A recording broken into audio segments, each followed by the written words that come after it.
Hai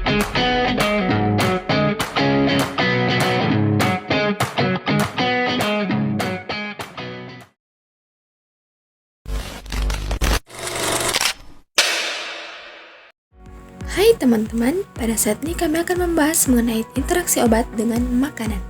Nah, apa sih itu interaksi obat dengan makanan? Jadi, interaksi antara obat dan makanan adalah fenomena yang dapat mempengaruhi efektivitas pengobatan. Nah, pernahkah Anda bertanya-tanya mengapa beberapa obat harus diminum saat perut kosong, sementara yang lain lebih baik dikonsumsi dengan makanan?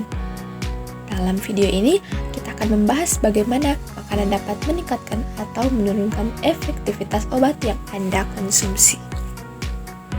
Nah, pada saat ini kita masuk ke dalam absorpsi.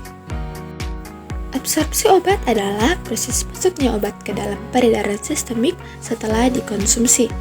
Nah, proses ini dipengaruhi oleh berbagai faktor seperti pH lambung, interaksi dengan zat makanan, serta kecepatan pengosongan lambung. Dalam absorpsi ini kita akan membahas penurunan absorpsi. Beberapa makanan dapat menghambat penyerapan obat sehingga efektivitasnya berkurang. Contohnya, antasida dan makanan kaya kalsium seperti susu dapat berikatan dengan antibiotik tetrasiklin dan membentuk senyawa tidak larut. Nah, begitu pula dengan makanan yang tinggi serat. Makanan yang tinggi serat dapat mengikat zat besi dan menghambat penyerapannya di usus. Makanan dapat mengikat obat, membentuk senyawa kompleks yang tidak dapat diserap tubuh. Selain itu, makanan tertentu dapat meningkatkan pH lambung yang mengubah kelarutan obat. Nah, jika ada penurunan absorpsi, maka juga ada peningkatan absorpsi. Ada makanan yang justru meningkatkan absorpsi obat. Contohnya vitamin A, D, E, dan K lebih baik diserap dengan makanan berlemak.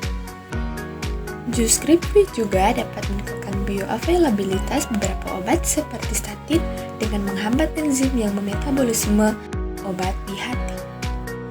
Makanan dapat memperlambat pengosongan lambung, memberi lebih banyak waktu bagi tubuh untuk penyerapan obat. Contoh obat yang meningkatkan absorpsi ada phenytoin dengan mekanisme meningkatkan produksi empedu, meningkatkan disolusi dan absorpsi. Waktu pemberian diberikan pada saat makan pagi, siang, dan malam. Selanjutnya contoh obat yang menurunkan absorpsi ada ampicillin dengan mekanisme obat mengurangi volume cairan lambung dan waktu pemberian 30 menit sebelum makan atau 2 jam setelah makan. Nah, pada saat ini kita akan masuk ke dalam kesimpulan untuk menyimpulkan semua pembahasan yang sudah kita bahas tadi. Jadi, interaksi antara obat dan makanan dapat memberikan dampak besar terhadap efektivitas terapi. Dengan memahami interaksi ini, kita dapat menghindari efek samping yang tidak diinginkan dan memastikan obat bekerja secara optimal. Oleh karena itu, selalu konsultasikan dengan tenaga medis mengenai aturan konsumsi obat dan makanan yang perlu diperhatikan.